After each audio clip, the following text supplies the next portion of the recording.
Welcome back to Flat Math 201, where we're going to discuss trigonometry. In order to go further in my discussion of the forces and acceleration of a globe spinning, we're going to run into some complex mathematics, so we all need to be on the same page. Back in geometry, the emphasis of, say, a triangle was on the lengths of the sides, and even the feasibility of making a triangle given certain length of sides. So here, if we have this long side here, and these two other short ones, we cannot complete a triangle with these sides. So this was the discussion that we had in geometry.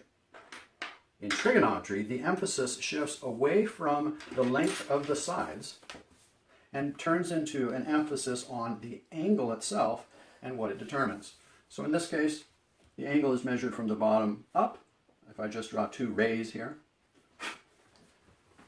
this angle, as it increases, would be like opening up the scissors. A lot of the work for opening up the scissors and making calculations was in astronomy, where you would see a certain star at a certain level of inclination off the horizon at a certain time. So it was actually the field of astronomy that came up with the 360 degrees in a circle to go all the way around, and some other things. Trigonometry really comes out of a discussion about the unit circle.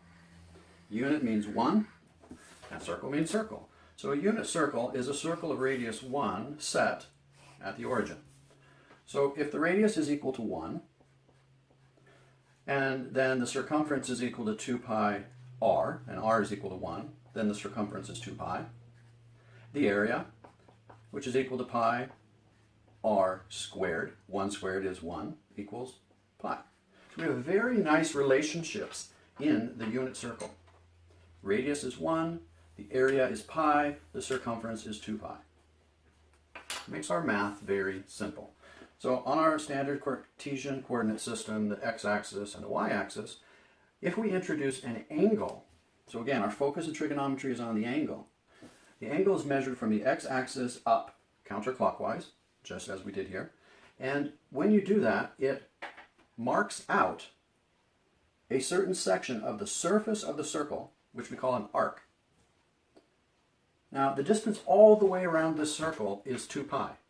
So a lot of trigonometry was simplified by changing the 360 degrees into radians. And how many radians are there? 2 pi. So the distance, or the angle, to go all the way around the circle was 2 pi, but that conveniently is also the circumference. So mathematicians tied the angle measure with the arc length. And again, the arc length is not a chord. So this would be a chord, a line segment that terminates on the circle. The arc length actually curves with it. In order to measure it, you're going to have to bend something. Furthermore, this point here gives us some interesting results. So the angle measure is our, I'm just going to put an A here for angle. The angle gives us this point. And when it gives us that point, it traces out an x amount and a y amount. Because this point is on the circle and has a coordinate, the coordinates of x, y, some x, some y. The equation for a circle, if you're interested, x squared plus y squared equals r squared. This is for a circle with the center at the origin. And in this case, in order to graph it using algebra, you're going to have to solve for y, which gives us y is equal to plus or minus the square root of 1 minus x squared for our unit circle. So we can use algebra and our xy system to graph this. The trigonometry says, no, let's not look at x being the independent variable. Let's look at the angle being the independent, and it determines the x and y lengths in this right triangle. Hopefully it makes it a little bit easier for you to see. All right, so let's discuss what happens. So we're going to make a new coordinate system. Our coordinate system has a height. This will be the magnitude. And this direction is actually the angle measure. Now we can do it in radians, which is 2 pi for a complete rotation, or 360, whichever. But we find once you get past 360, you're just back here again. So as your angle goes up to thousands of degrees and off toward infinity, the angle just sweeps over and over and over and over. This dot itself, with respect to the angle, is rather boring. It's just a point on the racetrack that goes around and around and around. But it is interesting when we break up the x and the y and look at them individually. So let's take this first point here. At this point, the angle equals 0. You're on the x-axis. The x value, or the length of that point, is up at 1.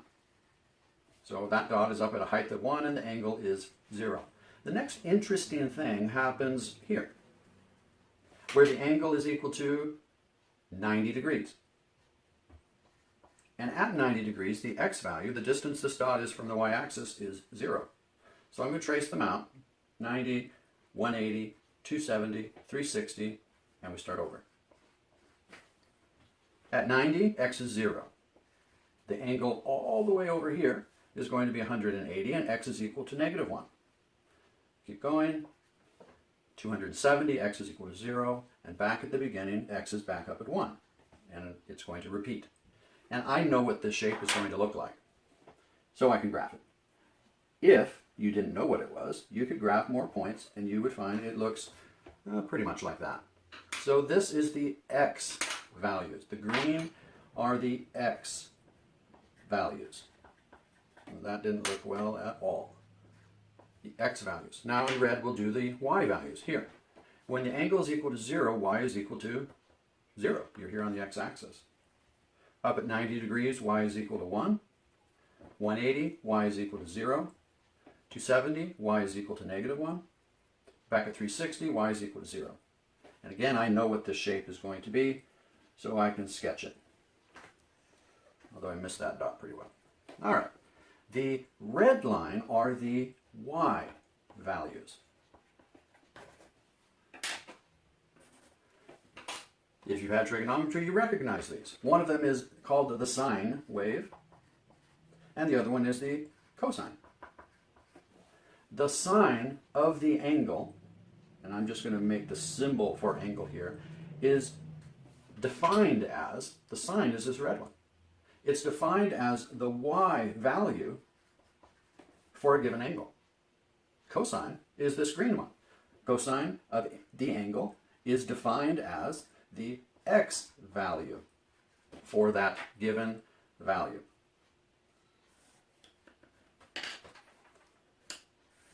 So, by focusing on the angles more than the sides, by simplifying down to a representative unit circle, we can extrapolate figures with much larger radii than 1, and we have also created a mathematical form for a cyclic pattern, a wave.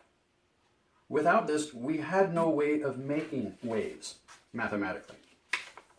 Now we can chart things like rainflow, daylight, hours of daylight, so on and so forth, mathematically. As the circle changes size, so can the heights and depths of these values. So the first thing in trigonometry is we're focusing on the angle, not the side.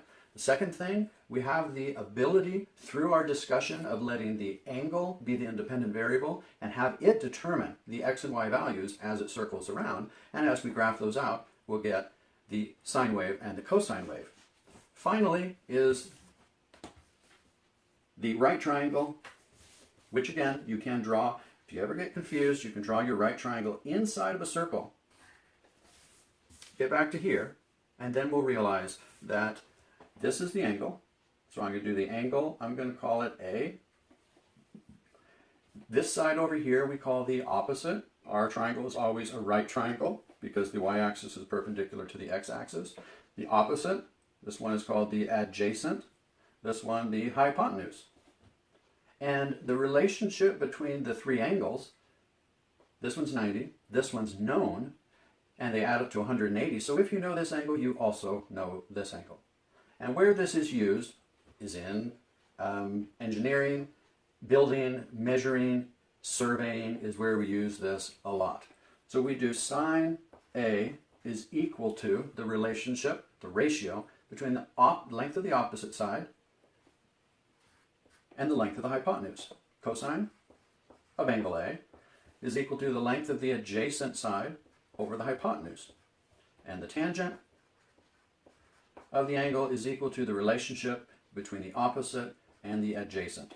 And the opposite in our circle, the opposite is the y value, and the adjacent is the x value. So the x value goes from 1 to 0 to negative 1 to 0 to 1. The y value, the same magnitudes, just at different times. And we run into a couple of problems. One is when y is equal to 0, the tangent is equal to 0, because 0 divided by anything is 0. But when the x is 0, anything divided by 0 is not 0. It's actually undefined, or maybe even infinity. So let's go back here. If the tangent is the relationship between the opposite and the adjacent, when the opposite is equal to 0, that will be at 0 degrees, 180 degrees, 360 degrees. At this point, 45 degrees, the x and the y are actually equal. This length is equal to this length. So when you have a ratio of something divided by itself, you get 1. So where these two cross is going to be equal to 1. No, 1. So we end up with these blue curves with asymptotes in between, because we cannot divide by 0, so we're going to assume it goes off to infinity one way or the other. So now that we have some trigonometry, next we will go into the acceleration at the 45th parallel. We did the acceleration at the pole and the acceleration at the equator, but what about here in Salem, Oregon, where we are halfway between the equator and the North Pole? In order to solve that one, we need to use some trig. All right, see you next time.